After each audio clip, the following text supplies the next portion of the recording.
Hey YouTube, I'm still playing catch up with videos that I missed out on while I was away. So this is a video from I think 2 weeks ago now, and the topic was who knows about your eating disorder and what's it like to talk about.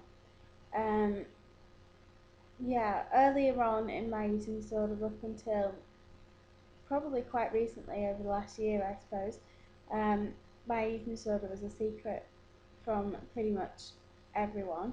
The only people over the years really that I've known have been um, partners, boyfriends. Obviously, my husband knew from right from the beginning, um, and like maybe one or two friends over the years. Um, People used to ask me obviously questions and sort of tell me they were worried about my behaviour and encourage me to get help, but I would flat out deny everything to them. Um, Apart from, like I say, these one or two select friends. And that's kind of always been the way that it's been up until a year ago, I guess. I started talking about it a little bit more and telling people when I decided I wanted help, really. Um, So yeah, quite a few people know now. Probably everyone that's significant in my life. That's my husband, my immediate family, and my close friends. I don't tend to tell people on a wider scale than that. In that, you know, I don't really think it's anybody's business. If somebody asked me, I wouldn't lie to them. I wouldn't deny it. I'd tell them the truth, but I kind of go through a process when I decide whether I should tell people or not, and sort of kind of rationalize whether it will benefit them or benefit me to for them to know. Um, if I don't see them very often and they're not really around to influence my behaviour, encourage me in a positive way, give me a good kick up the arse when I need it. Like if I don't see them, there's not really much point in them having that information, and it's not a case of withholding it from them. It's just a case of why bother people when it's not really relevant to them. um, I do tell people now that are close to me that I see regularly, particularly people that I socialise with for like meal times and stuff like that. Just because it makes it easier for them, I think, to understand my odd behaviours. It makes it easier for me to not have to lie and cover things up. Um, and it's an honesty thing as well. And I think since I've started to be able to talk about it, it's made things a lot easier for me when it comes to going out and seeing my friends and stuff. That's probably had a massive impact on my social life, in that I just retreated completely from everything, and I wasn't going out and I wasn't seeing anyone because I was lying all the time and having to cover things up. And now that I can be open with people, you know they understand my behaviour to you know whatever point that they can understand it, and don't make an issue of it, and it makes it a whole lot easier for me to go out and still see people, which is a great step forward. I think that it's important for the people immediately around you to know, um, because it encourages you to take steps forward and to try and do better, to keep going with little steps towards recovery, whether it be on your own or in treatment. Friends are a great source of, I suppose, comfort, and also having then those people that will say, come on, you can do better than that, you need to sort this out, that will push you a little bit in a positive way. um, and that's a really important part of recovery. um, I don't talk about it in massive detail with anyone really, my husband to a point, but there's only so much that a non-eating disorder person can understand, and so I don't go into massive amounts of detail. Um, I would never lie to him. Like if he asked me anything, I wouldn't lie and make out things are better than they are. But I perhaps don't offer nitty gritty information.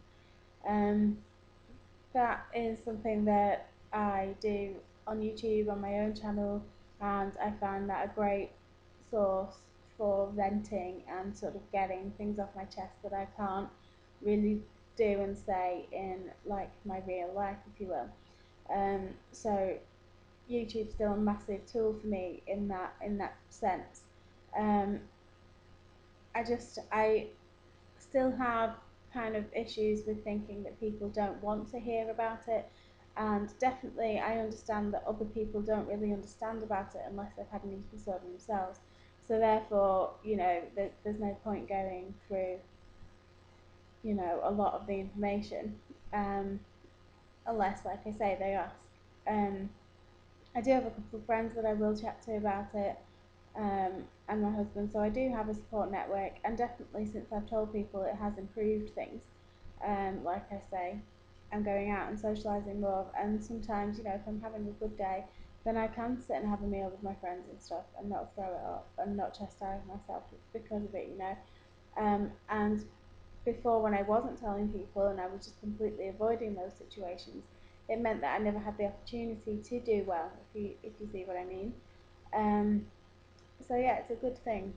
Um, what I kind of find a bit awkward now is when I meet new people and new friends, um, finding like you don't want the first thing you say to a possible new friend to be, "Hi, I'm Ruth and I have an eating disorder."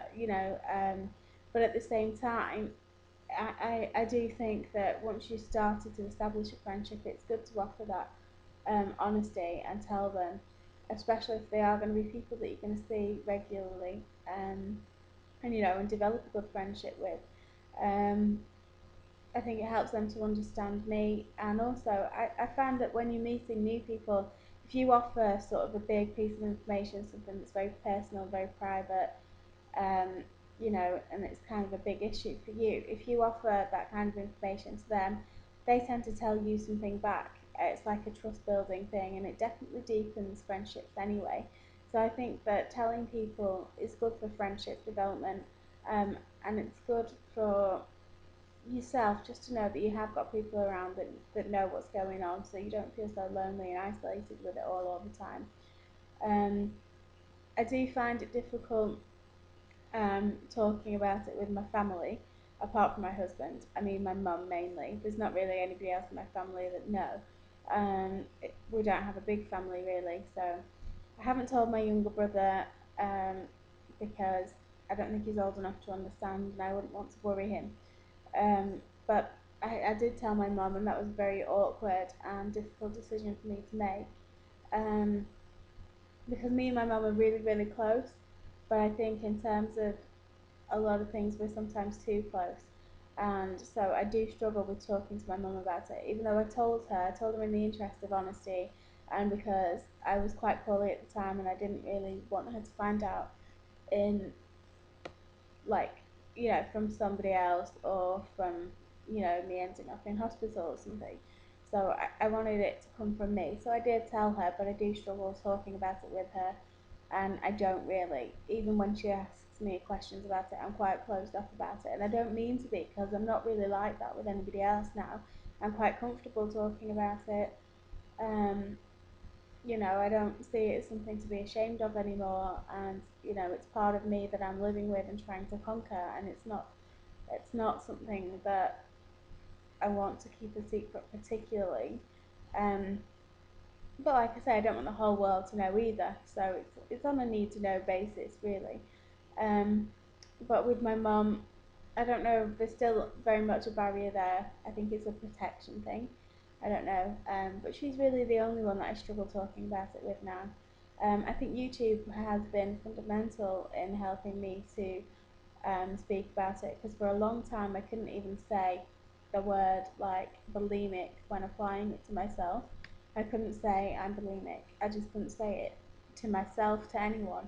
And from starting doing videos on my own channel for YouTube, that kind of helped me to open up a little bit and start to be able to talk about it. And so it's been important for me, and I think it's important for other people, because once you do start talking about it, you do sort of see a bit of light. You let the world back in a little bit, and that is absolutely fundamental in recovery and in a recovery journey. So that's my video for that topic. I hope everyone's doing okay, and look out for the next video. Sorry you're going to get a stream from me all at once, but after that I should get back to a routine. So thanks for watching. Please comment, subscribe, and spread the word about our channel, because we're just sort of getting off the ground. So it'd be great to get some new subscribers and drum up some support and stuff. Thanks for watching, guys. Bye.